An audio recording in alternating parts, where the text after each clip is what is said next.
Nifty में एक अच्छी खासी रैली हम लोग देख रहे हैं, क्योंकि ट्रम्प ने ये वीकेंड में बोला है कि वो 2-3 वीक में नो ईरान छोड़ के चले जाएंगे, यानी वो युद्ध को खत्म करेंगे और उनको कोई लेना देना नहीं होगा आगे जाके।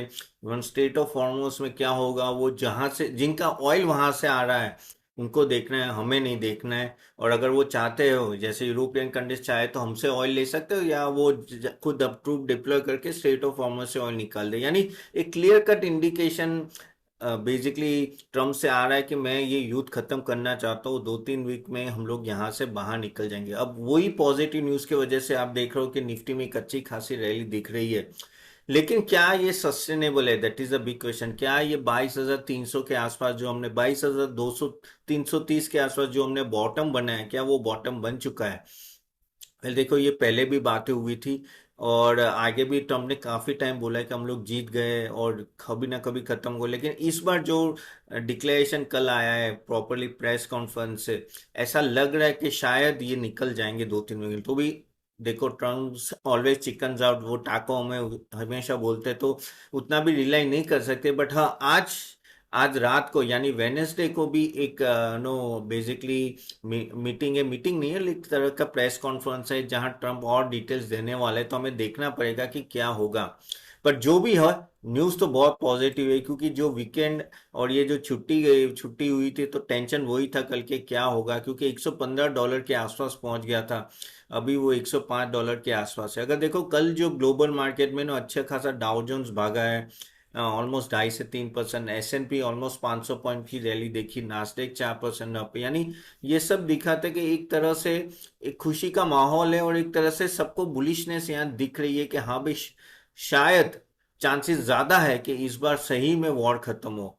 और क्योंकि देखिए, 2-3 चीजें हैं कि जिस तरह से मार्केट बिहेव कर रहा था, तो प्रेशर तो था, उसमें कोई डाउट नहीं है ट्रम्प पे। वहां भी काफी सारे आंदोलन हो रहे थे कि भाई ये खत्म करो वॉर, और उसके खिलाफ जाके मिड टर्म इलेक्शंस आ रहे हैं, तो ट्रम्प के लिए भी इजी नहीं है रहना। तो कहीं ना कहीं आप देखो तो काफी हद तक वो दिख रहा था। अगर हम लोग डॉलर इंडेक्स की भी बात करें, तो डॉलर इंडेक्स भी अगर आप देखो तो कहीं ना कहीं सॉफ्टन हो रहा है। यूएस यील्ड 4.3 के आसपास है, लेकिन वो भी शायद वीक होगी ऐसे जैसे जैसे जाती है। विक्स विक्स की अगर अभी अभी की हम लोग बात करें, तो विक्स भी अराउंड, एग्जैक्ट मुझे पता नहीं, लेकिन 25-26 था। एग्जैक्ट मुझे देखना पड़ेगा, मेरे पास है नहीं डेटा। लेकिन ओवरऑल विक्स भी, वहां भी हमें देखेंगे कि धीरे धीरे वो नीचे आता है, तो वो एक बड़ा इंडिकेशन होता है कि यहाँ सही में वॉर खत्म हो रहा है। This is very very important guys, क्योंकि ये जो हम लोग ने 3,500 पॉइंट की जो गिरावट देखी थी, वो ही था कि स्टेट ऑफ हॉर्मुज़ ओपन नहीं होता है और ये वॉर लंबी चलती है। अभी देखिए, अगर यहाँ ट्रम्प निकल जाते हैं, यानी यूएस से निकल जाता है, तो इसराइल ईरान का क्या होगा वो हमें पता नहीं, इसराइल का कैसा रिएक्शन होगा वो पता नहीं। लेकिन स्टेट ऑफ हॉर्मस कहीं ना कहीं वो ओपन हो जाते हैं। चलो, वो बोलते हैं टोल टैक्स लगा देंगे क्योंकि वो लॉ पास हो गया है, लेकिन टोल टैक्स से भी क्या होता है कि एटलीस्ट ऑयल तो सप्लाई हो रहा है सभी देश को।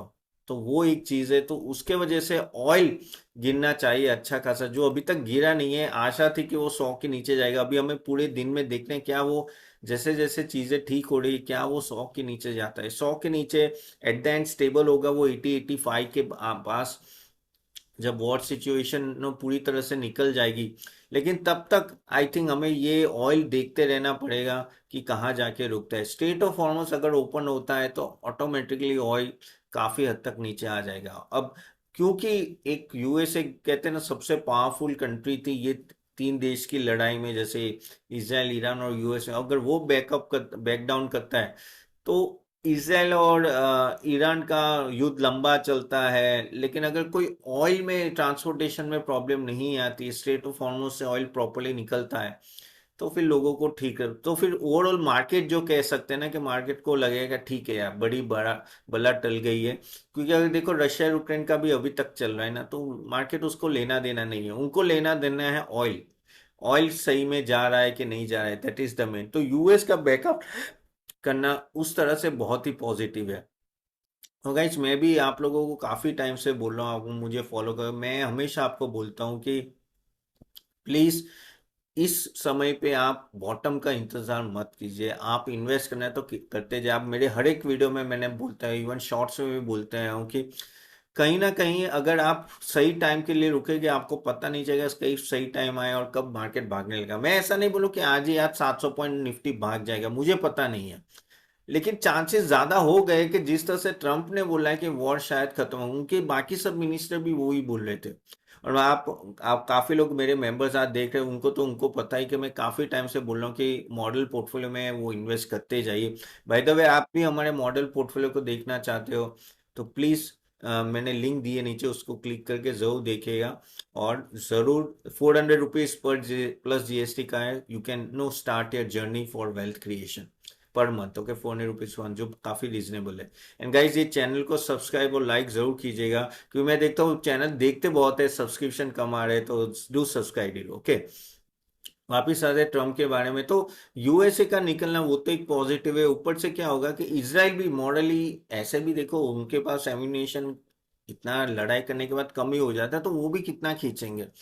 और ईरान के लिए क्या फायदा कि अगर यूएस अपने आप निकल जाता है, हाँ ठीक है, वो कहता है ना कि हमें मुआवजा दो ये दो, लेकिन उनके लिए भी खतरा जो है वो टल जाएगा और वो देश इन अ वे दे आर द विनर। अब ठीक है, ट्रम्प बोलेगा कि मैंने न्यूक्लियर फैसिलिटी तबाह कर दी, जो कल भी एक बड़ा बॉम्ब फोड़ा था वहां ईरान में, तो वो बोलते रहेंगे, लेकिन हमें भी पता है कि मॉरल विक्ट्री ईरान की होगी, क्योंकि उनकी पूरी लीडरशिप को तबाह कर दिया था, फिर भी वो सस्टेन हुए।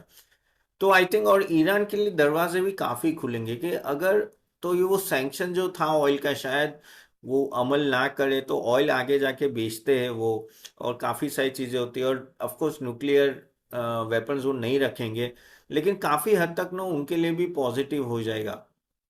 और इसमें बड़ी बात क्या है कि अभी जो नया एंगल आ रहा है कि चाइना इंटरवीन कर रहा है।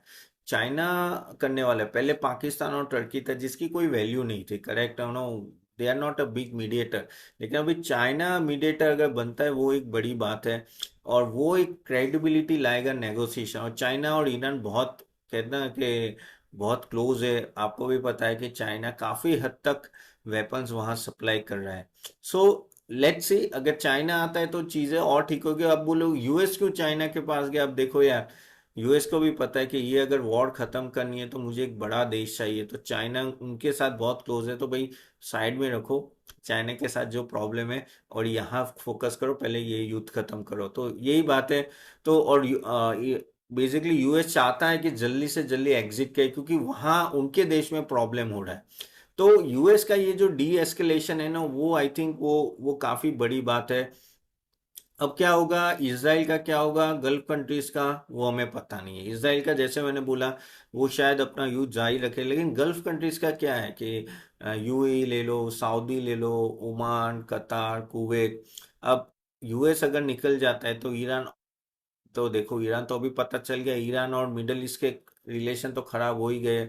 यूएई ने तो लिटरली ईरान के जितने भी, कहते हैं ना कि वहाँ रेसिडेंट थे ईरान के, उनके सब वीजा निकाल दिए, यानी खत्म कर दिए। और आई थिंक $500 बिलियन के जितना तो प्रॉपर्टी सीज कर दी है, प्रॉपर्टी और बैंक बैलेंस लो या वो, यानी वो एक थोड़ा लंबा है, अभी वो देखना पड़ेगा ईरान और मिडल ईस्ट का क्या चलता है। और क्या ईरान वापस मिडल ईस्ट पे अटैक चालू रखेगा, मुझे लगता नहीं है कि वो रखेगा, क्योंकि अगर यूएस से अटैक नहीं आएगा इन सब कंट्रीज से तो वो क्यों करेगा। लेकिन उनके रिलेशन तो खराब हो गए, तो वो हमें देखना पड़ेगा कि इस तरह से होगा। अभी आ, अब ये कितने दिन में ये मामला सुलझता है क्या। और दूसरी बात, क्या ये अप्रैल फुल तो नहीं है, 1 अप्रैल है तो अप्रैल फुल तो नहीं, काफी लोग तो ये भी बोलते हैं भाई अप्रैल फुल भी हो सकता है, दैट वी डोंट नो, लेकिन मार्केट तो अभी पॉजिटिवली ले रहा है कि भाई चलो कहीं ना कहीं चीजें ठीक होगी। ओके, अब मार्केट का क्या है, देखो मार्केट का तो, मार्केट को एक कहते हैं ना तिनके का सहारा चाहिए, ये एक न्यूज से ही मार्केट बढ़ने लगता है। और अगर पूरे दिन में आज शाम को भी ट्रम्प इसी बातों पे रहता है कि नहीं भाई हम लोग निकल रहे हैं, तो आप एक अच्छी खासी रैली देखोगे, कम से कम 1,000 डेढ़ 2,000 निफ्टी पॉइंट की रैली देखोगे। ऑलरेडी हम लोग अगर 23,300, 22,300 की, हम लोग 26,300 का टॉप बनाया था, 4,000 पॉइंट नीचे है, तो आधा तो हम लोग कर ही सकते हैं। और वही है कि यहाँ सडनली एक बड़ी रैली आ सकती है, शॉर्ट कवरिंग बड़ी होगी, रिलीफ रैली अच्छी खासी आ सकती है, ग्लोबली आ सकती है। आई थिंक यूएस और वो तो 3% बढ़े थे। So we have to see during the day क्या होता है कि शॉर्ट्स अगर कटने लगते हैं तो आप शायद क्या पता 600-700 पॉइंट की रैली भी आप देखो। बट वी हैव टू सी कि किस तरह से न्यूज आती है, और क्या जो शॉर्ट पोजीशन है वो कट रही है कि नहीं कट रही। अभी देखो एफआईआई ने बहुत सेल किया है। एफआईआई ने मार्च महीने में 1 लाख 1 लाख 22 हजार करोड़ का सेलिंग किया हुआ है। अब वहां से अभी क्या एफआई आज बाई करता है कि नहीं करता है वो देखना रहेगा। आज भी अगर सेलिंग करता है तो बड़ा नेगेटिव है। रूपी भी अगर आप देखो तो रूपी भी थोड़ा नीचे आ जाएगा, थोड़ा और स्ट्रांग होगा।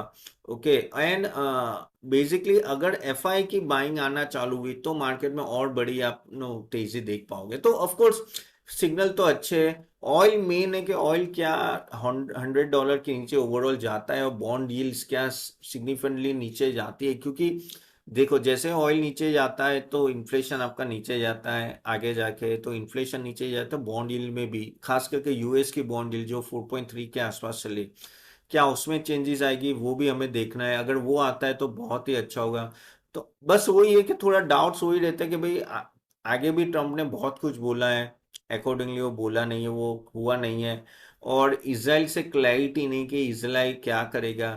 ईरान, इंटरनल इंस्टेबिलिटी कि भाई प्रेसिडेंट ने तो आके बोल दिया कि भाई हमें खत्म करनी है, लेकिन क्या ईरान की मिलिट्री वो सब मानेंगे, क्या उसके हिसाब से चलेंगे। गल्फ रीजन में जो लड़ाइयाँ चल रही है, ये मिडल ईस्ट की ईरान के साथ, यूएई हो का सऊदी हो, इन सब का उनका क्या होगा।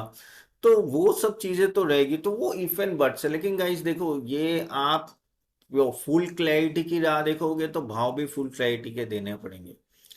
और मैं काफ़ी टाइम से बोल रहा हूँ गाइस, आप अगर हमारे मेंबर, तो मैं काफ़ी टाइम से मैं हमारे सेशंस में भी बोल रहा हूँ, और मैं कितनी बार वीडियोस में भी बोल रहा हूँ कि ये फुल क्लैरिटी की राह मत देखो अभी तक। मैंने तभी भी बोला था 80-90% आपका डिप्लॉय हो जाना चाहिए जो भी कैश था वो। और अगर नेक्स्ट 10-20% है वो भी अब अभी डिप्लॉय कर देना चाहिए। अभी देखो यहाँ से गलत हो सकता है तो हो सकता है क्या, वापिस अगर ट्रम्प चिकन आउट हो जाए तो शायद नीचे जाए तो जा सकता है। अब फिर आपको बैठना है। देखो हम लोग लॉन्ग टर्म के लिए इन्वेस्ट कर रहे हैं तो शॉर्ट टर्म के लिए इतना सोचने की जरूरत नहीं है। ओके, लॉन्ग टर्म में ये सब तो चीजें चलती रहती है। तो और आप जब 3 साल 4 साल बाद कमाओगे तो समझ लो 3 गुना पैसा हो गया आपका कोई भी स्टॉक में, तो वो नहीं सोचोगे आपने यार 10% और नीचे ले सकता था। So that is what you have to understand. तो समझो क्या है क्या नहीं है। इन्वेस्टर हो तो तुम ऑफ कोर्स बाइंग लेवल तो है, एलोकेशन तो बढ़ाना ही चाहिए, मैं हमेशा बोलते आ रहा हूँ। और मार्केट का पिक्चर अभी देखो, आप बोलोगे तकरीबन, लेकिन अगर ये मार्केट रिकवर होता है, लेकिन सिचुएशन तो रिकवर नहीं होगी ना, क्योंकि ऑयल ऊपर रहा था पूरा मार्च महीना तो धो गया, तो क्वार्टरली रिजल्ट्स अच्छे नहीं आएंगे तो हाँ, नहीं आएंगे, इन्फ्लेशन भी बढ़ेगा, लेकिन मार्केट सभी चीजें ठीक होने की राह नहीं देखता है ना। प्रॉब्लम वही होता है कि मार्केट पहले से डिस्काउंट हो जाएगा कि 3-4 महीने में क्या होने वाला है, और अकॉर्डिंगली मार्केट बढ़ जाता है। तो ऑफ कोर्स क्वार्टरली रिजल्ट शायद अच्छे ना आए, अर्निंग के कंसर्न रहेंगे, इंटरेस्ट रेट का अभी पता नहीं है, इन्फ्लेशन, क्योंकि अगर ऑयल चलो पहले तो 65-70 था, अभी शायद 85-90 में भी स्टेबल होता है, तो इन्फ्लेशन तो बढ़ेगा ना, तो उसके वजह से क्या वापिस इंटरेस्ट रेट अप हो गए वो हमें पता नहीं, अगर होते हैं तो वो भी हो सकते हैं। So you have to see all this angle जब भी, क्योंकि डायरेक्ट क्वार्टरली अर्निंग में पॉजिटिव इम्पैक्ट, क्वार्टरली अर्निंग थोड़ी 1-2 क्वार्टर में आएंगे, लेकिन मार्केट रिकवर हो जाएगा। That is the point. आपको तो प्राइस से लेना देना है अभी, तो आपको अभी से ही अकॉर्डिंगली पोजीशन बनानी पड़ती है।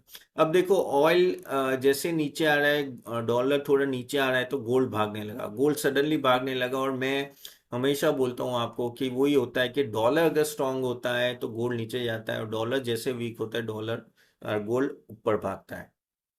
और अभी देखो गोल्ड आज अच्छा खासा भाग रहा है, और आपके पोर्टफोलियो में 5% to 10% ओवरऑल पोर्टफोलियो में गोल्ड होना चाहिए। Gold is very very valuable.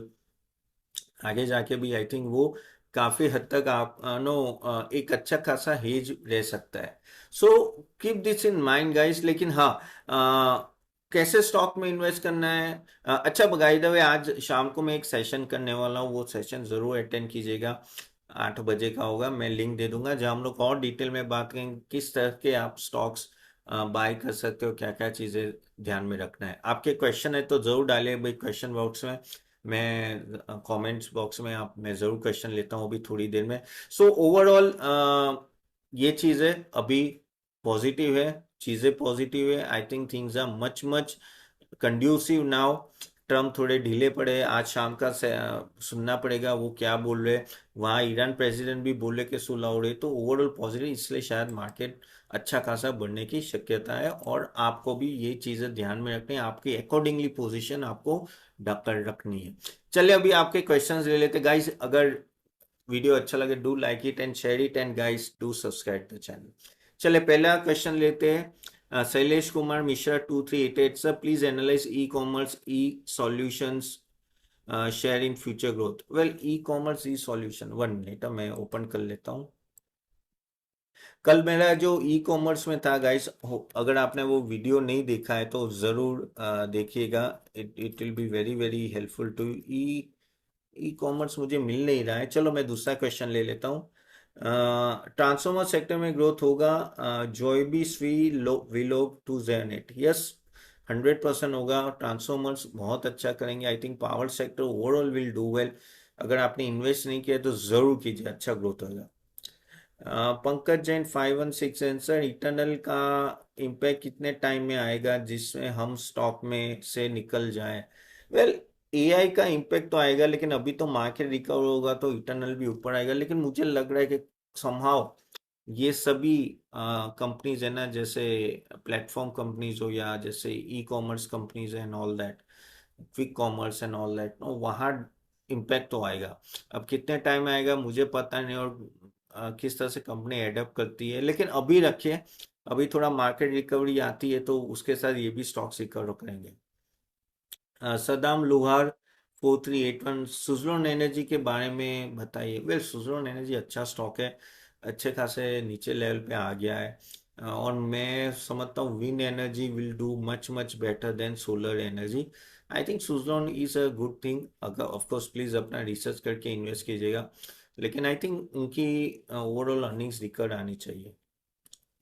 1 minute, दूसरा एक क्वेश्चन है sir, how to apply your small case, please give provide the link। Rajesh 1797। Well Rajesh, मैं आपको लिंक दे दूंगा, आपके कमेंट बॉक्स में मैं नीचे डालूंगा, तो वो जरूर देखे कर सकते हैं। फिर आरिफ 86, लेकिन अगर वर्ल्ड वॉर 3 आ गई तो 5 साल में फिर क्या होगा। वेल, वर्ल्ड वॉर 3 तो अभी तो नहीं पता यार, ट्रम्प तो अभी थोड़े नर्म हुए, तो वर्ल्ड वॉर 3 का तो मुझे पता नहीं है। बट आई थिंक थिंग्स इतने भी खराब नहीं होंगे। सबको अपना देश बचाना है, इकोनॉमी बचानी है, तो at the end of the day no ये सब खत्म तो होता ही है। तो वही वही चीज़ है, यहाँ दिख भी रही है। ब्रिज भूषण शर्मा 476 है। दोषी सर, एक बात बताए कि पेट्रोल के भाव नॉर्मली गवर्नमेंट ने बढ़ाया नहीं है जबकि देश में बढ़ गए हैं, क्या हमारी कंपनी को इफेक्ट आएगा। 100% इफेक्ट आएगा। पेट्रोल के भाव बढ़ जाते हैं तो ओएमसी होता है, उनको मार पड़ती है।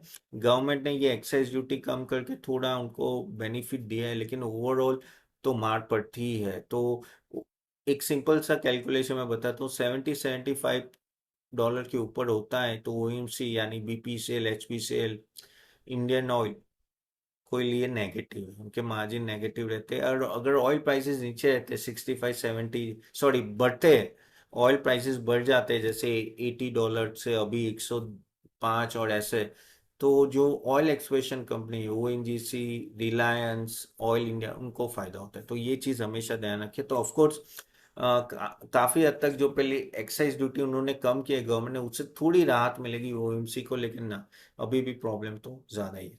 चलिए यहाँ तक रखते हैं guys. So thank you very much for joining, और मैं शाम का लिंक में नीचे दे दूंगा, जरूर ज्वाइन कीजिएगा। Will have a good session, और मैं बताऊंगा क्या कैसे स्टॉक्स आपको बाय करने हैं इस मार्केट रिकवरी में, अगर बड़ी रिकवरी आती है तो। चलिए।